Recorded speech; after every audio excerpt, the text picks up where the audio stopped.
Hello Aries, thank you for joining me for your weekly forecast for week commencing the 22nd of October. What is it in your life that needs to be transformed? That's the question for you this week. This can work at a material level in terms of the resources that you're working with, where some inspiration to make changes can come from looking at an old situation in a fresh, even innovative light. Or it can work at a more spiritual or emotional way. What needs to transform in your situation? What served its purpose and needs to be shed to make way for new life and new energy? Because the Sun is going to be meeting with Venus this week in the most passionate part of your horoscope, there could be something to do with your love life that you can also be thinking very seriously about. If a relationship is working well in your world, Venus is angled to the steadying, anchoring energies of Saturn can be very positive. But with the full moon combining with Uranus in the part of your horoscope to do with everyday resources, if you are in a situation which isn't working and you feel that you have to free yourself from this, something may come to an end in quite a dramatic fashion. But nothing or no one will leave your world unless it's right for you. So I think it's being open to the fact that we go through phases in our lives. Nothing necessarily is absolutely fixed. And those transitions can be very exciting, if sometimes a little bit unsettling.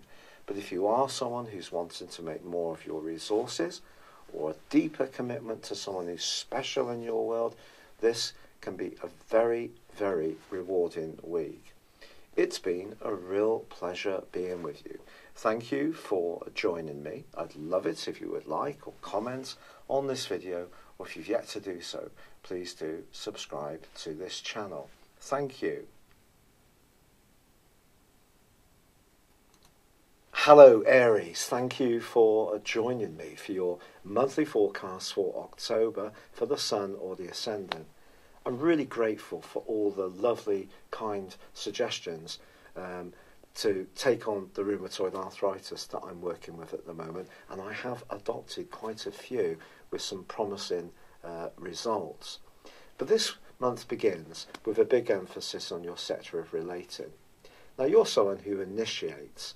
If you spend all your time worrying too much about what other people felt, you'd never get things going, because you're a cardinal sign, you're a doer, and you're very much involved in making things happen. But of course we can all learn, and the lessons and the journey of this month is to some degree about tuning in to how other people are feeling, perhaps coming to a greater understanding of what you need around your relationships, but also what you're prepared to give, but also what other people want from you. And that's where the more cooperative, harmonising energies of Libra come in. But of course, there is big news this month, because the ruler of Libra, which is Venus, is going to be slamming on the brakes and going into a retrograde on the 5th, which will go on to the end of this month in the sign of Scorpio. Now, Venus in Scorpio is very passionate, it's very intense, it can be very much about loot. So if you're someone who's rather entrepreneurial or trying to marshal your resources, then maybe there is something that will need rethinking at some level this month. But in a purely romantic or relating concept, Venus is also going to be squaring up with your ruler for the first 2 weeks of this month, and there's a quarter moon on the 2nd in the tender sign of Cancer, which is very much about feeling. So even if you are trying to reach out and understand how someone's feeling towards you, they may not necessarily give you very straight answers. And this potential for confusion is enhanced even more on the back of the new moon in Libra, which occurs on the 9th, but is forging a quincunx with Neptune. Neptune is very much about erosion. It's about shifting sands. It is very intuitive, and if you can tune into your sixth sense in the following 2 weeks, then, in 4 weeks, it's vital that you can, because this can help you to guide you, especially if there are some big decisions around relationships to be made. And I also feel that with Mercury moving into the deep and passionate Scorpio 2 on the 10th, what really should concern you this month, Aries, is not necessarily what people say, it's what they really mean. So if you can spend a bit more time thinking about relationships in general, I do feel it's going to be very much to your advantage, because it can help you to understand, as I said before, what you need, but also what you're prepared to give. That's an equation that sometimes we perhaps don't always strike, especially when we think of the other person's needs and viewpoints too. Sometimes we just think about what we need. It's just a natural human way of being. So you are asked to look beyond your immediate needs and to try to keep the lines of communication open. But I do think there can be some intensity pitching up. But one thing I can say, which is great news, is that the Uranus-Mars square, which has dominated pretty well since the second week of May this year, well, that has come to a close. In fact, your ruler is really speeding up this month, and the fabulous news for you is that in the last 10 days, Mars forges a sensational angle with Pluto. If you can join together your resources or network or develop collaborative events or projects, that period of time, the last third of this month, could be very powerful and see you take some giant step forward. However, it is true to say that Uranus, the planet of surprises, of independence, of rebellion, is still nestled just right at the start of Taurus, which for you is about resources, and it is forging a T-square with the nodal axis between the North Node, which is like a mini Jupiterian influence, your point of destiny in your sister fire sign of Aquarius, and the South Node, which is in Leo, and your South Node, which is in Aquarius.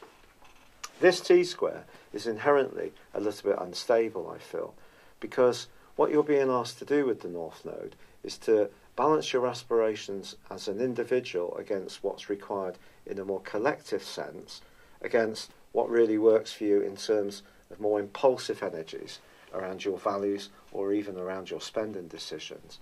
But the plot thickens, because once the Sun moves on the 23rd into the sign of Scorpio, then that too is going to feed into this T-square, and we have a grand fixed cross.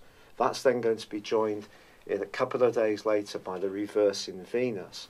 So there is the potential because Venus is going to wind all the way back right to the very first degree of Scorpio, before then, next month, November, continuing its retrograde in the sign of Libra. So it's inversing quite significantly. So I think when we get to this last 10 days of the month, some very powerful energies are certainly possible. And also the first 2 weeks of this month, with Venus in a square to Mars, it's not necessarily going to be easy peasy when it comes to balancing our individual desires with that collective acceptance, or what works for everybody. For example, if you're involved in a group of people where there tends to be some possessiveness or jealousy or underlying politics, that really could be quite troublesome. But what Uranus is doing for you is making you a little bit more impulsive, I feel, once you enter that last 10 days of the month. So if there is someone you really like, even if there is politics around it, and they're not necessarily telling you exactly what they want, which is one of your goals this month, I feel, you may still decide to be a little bit more daring in your approach, because there's part of you that needs to go through some kind of transformation. That's how the Sun is going to work out this month. You're going to want to have some kind of test, which is very, very exciting and thrilling, potentially, but also it can cause some issues. Certainly around a long-standing relationship, where perhaps there's an alteration in your values or the values of someone you've been involved in that's perhaps been evolving bit by bit for some while.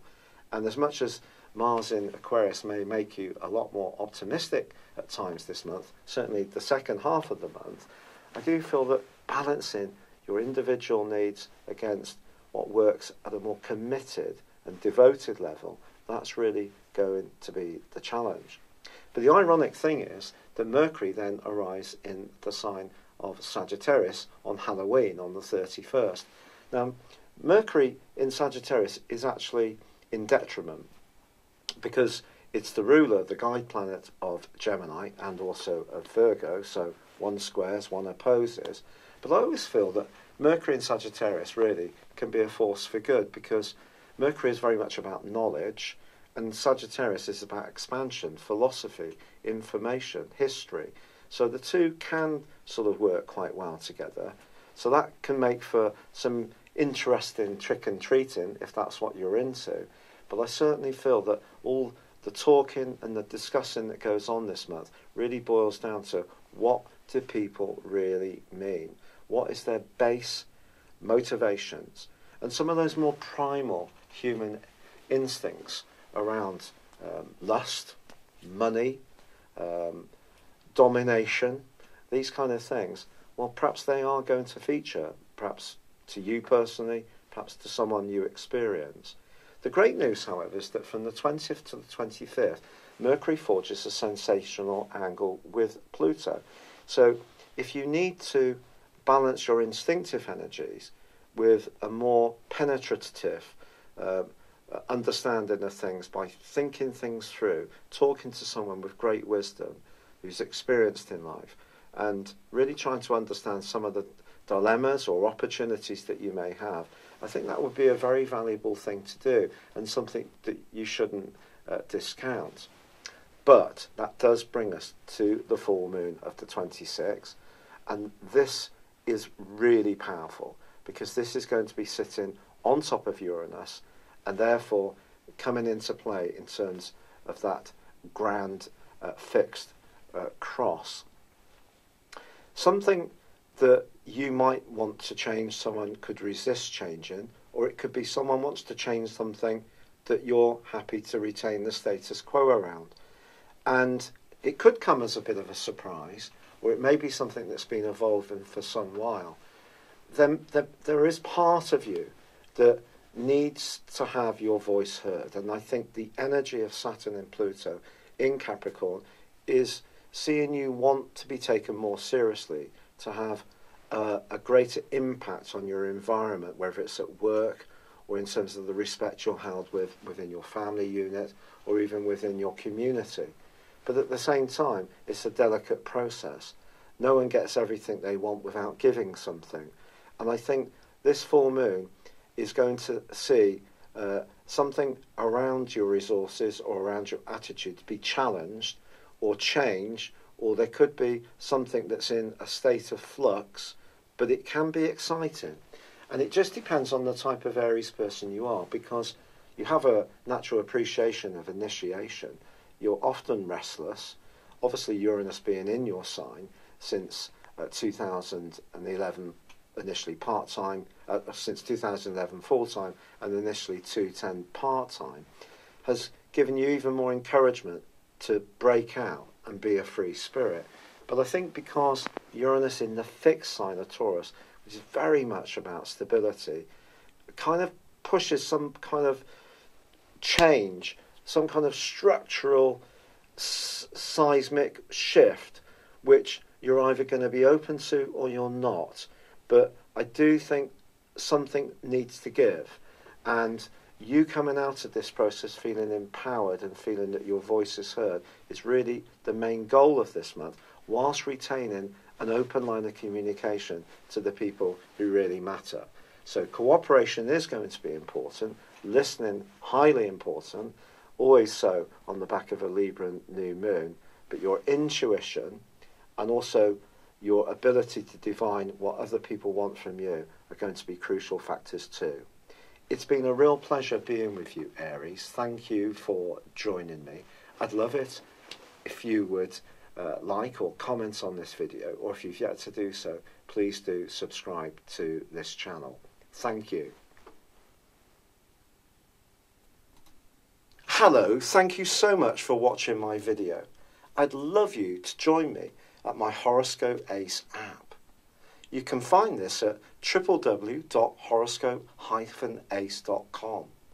You can use it through Android, iOS, Apple, or Facebook. Check out your ascendant or your moon sign, or download your free birth chart. There's all your favourite videos, plus there are daily, weekly, monthly and yearly horoscopes for general, love, Chinese and Indian astrology. If your passion is tarot, there's my brilliant 3-card money or love tarot readings too. And it's all there at www.horoscope-ace.com. Thank you.